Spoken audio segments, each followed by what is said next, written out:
Thanks, Buhle. The DA, Freedom Front Plus and Cederberg First Residents Association have concluded a coalition agreement for the Cederberg Municipality in the Western Cape. This is the first coalition agreement for a hung council in the province. An inaugural council meeting was postponed on Friday after ANC councillors boycotted that sitting. Joining us now to expand and to tell us more about what transpired is the chairperson of the Federal Council of the Democratic Alliance, Helen Zille. Very good morning to you. Thank you so much for your time this morning. In a series of your tweets, you have tabled and labeled this agreement historic because it goes and looks into the lessons that have been learned from previous coalition agreements. Talk to us more about how these talks came about and, you know, how you got to this conclusion. Well, these talks were obviously necessary because no party had an overall majority in Cederberg. And so if you want to govern and if you want to be in a stable government, you have to get 50% plus one of the seats. You need to get a majority in council, and therefore you have to negotiate coalitions amongst different parties to get to that magic 50% plus one. And we did that with Cederberg Eerste, and that is a local residents association that has become a political movement, and the Freedom Front Plus and ourselves. And the reason that this is an historic agreement is because we in the DA have taken all of the lessons we have learned from past coalitions, the successes and the failures, and we have written up a draft coalition agreement that we amended in negotiations with our other partners, put together a final agreement, and hopefully that will be the basis of a stable and lasting coalition. We will still have to see. But in the past, we just had coalition agreements on broad principles, motherhood and apple pie things. But this time we have very concrete mechanisms for managing the coalition, and we also have clear conflict resolution mechanisms that are going to be very important. John Steenhuisen had spoken about how the DA is going to be working and partnering up with like-minded parties that share the same principles. How is this relationship, you know, viewed in that regard?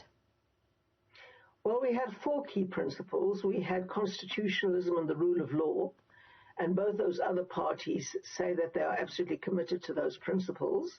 Then we had non-racialism, and those parties have accepted that non-racialism is the core principle of government. Then we have a social market economy, and all those parties agree with that particular approach and principle. And then we have the separation of the party and state and the building of a capable state, and they agree with that too. And it wasn't all smooth sailing, especially after what we saw yesterday. The first inaugural meeting sitting was postponed after the ANC councillors boycotted it. Some critics have said that it came as no surprise.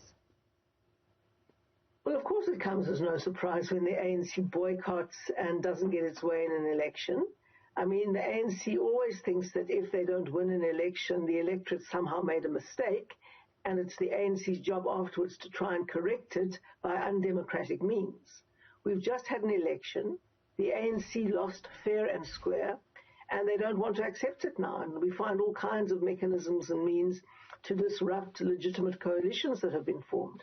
It's very unfortunate, but I hope it's only part of the growing pains of South Africa's democracy. So the ANC had also threatened legal action had that meeting actually taken place.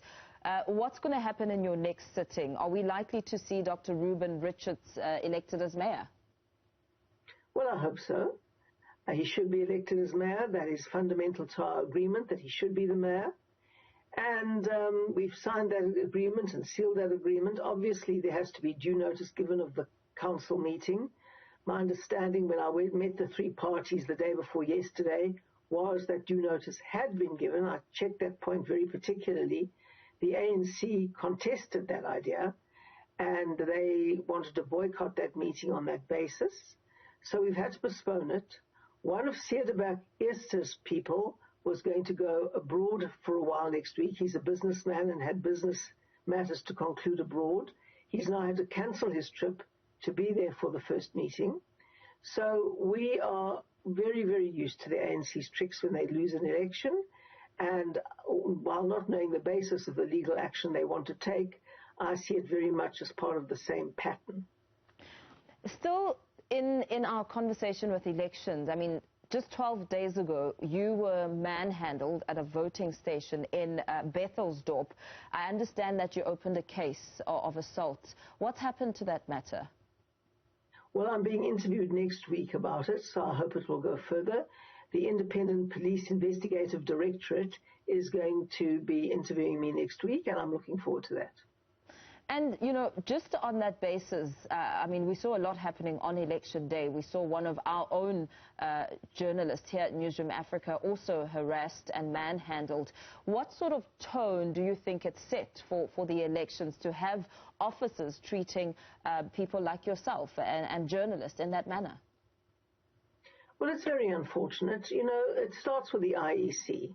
The IEC has the attitude very often, I don't want to generalize about everybody because you can't generalize with everybody, but the IEC very often has the attitude of not wanting to help people exercise their right to vote, but of being in charge and being in control, and even if their systems aren't working at all, of being absolutely opposed to any mechanism that will solve the crisis.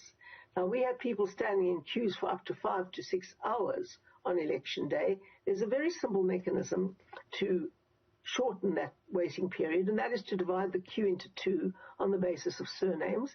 In some voting stations they did that. In other voting stations they didn't do that. There was another mechanism to move to a manual system if the computers weren't working properly. They didn't do that either, and their entire attitude was, we're in charge, you shut up. The people who are in charge on election day actually are the people who are coming to cast their vote. And the IEC's job is to make it easier and simpler for them to do that. And that is not the IEC's attitude. The IEC's attitude was very unhelpful, and the police simply reinforced the IEC's attitude.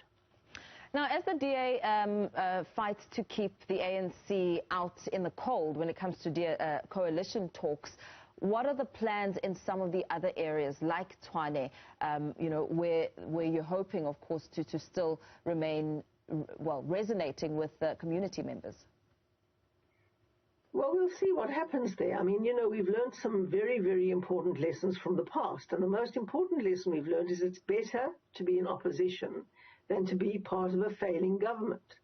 We don't want to be part of a failing government. We want to be a part of a successful government, a stable government, a good government. But if we can't put that together, we'd rather be in opposition. And so we're not going for power at all costs, believe me.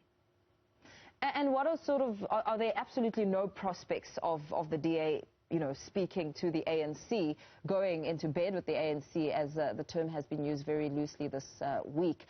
What are the chances there? Now, we believe that South African politics is the DA versus the ANC.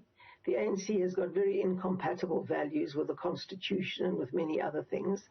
We've seen ANC's failure in government. They become a criminal syndicate when they get into power. They want access to the resources. They want access to cadre deployment opportunities, all of that sort of thing. And we're not interested in that. The ANC has that built into its DNA. And we are not interested in governing that way. It has brought South Africa to the brink of disaster. We are interested in a very different form of government. And very lastly, just veering off topic slightly, if you'll allow me, FW de Klerk's passing has sparked a lot of controversy, you know, on the social media streams. We've heard people like the Deputy Copter Minister, Thembi Nkadimeng, saying that he doesn't deserve a state funeral, and there are many questions about his apology. Some saying it was too little, too late. What's your take? Well, my take is that FW de Klerk was a leader who broke with his past. He was a leader that looked at the failure of NP policies and the injustice of apartheid squarely in the face, and resolved to take the brave route to try and change that and to get away from that. And it is a very rare leader that will take on his own people to change course when he believes it's been wrong.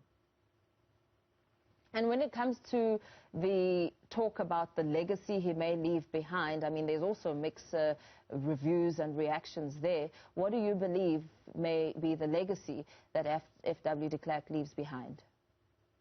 Well, one mustn't leave one's opponents to write the history books. In the end, I have no doubt that when objective people write the full history of South Africa, FW's legacy will come into its own. Very well. Let's leave it there for now. Federal Council of the Democratic Alliance, Helen Zille, thank you so much for your time. And, of course, speaking coalitions, elections and FW de Klerk. We do continue.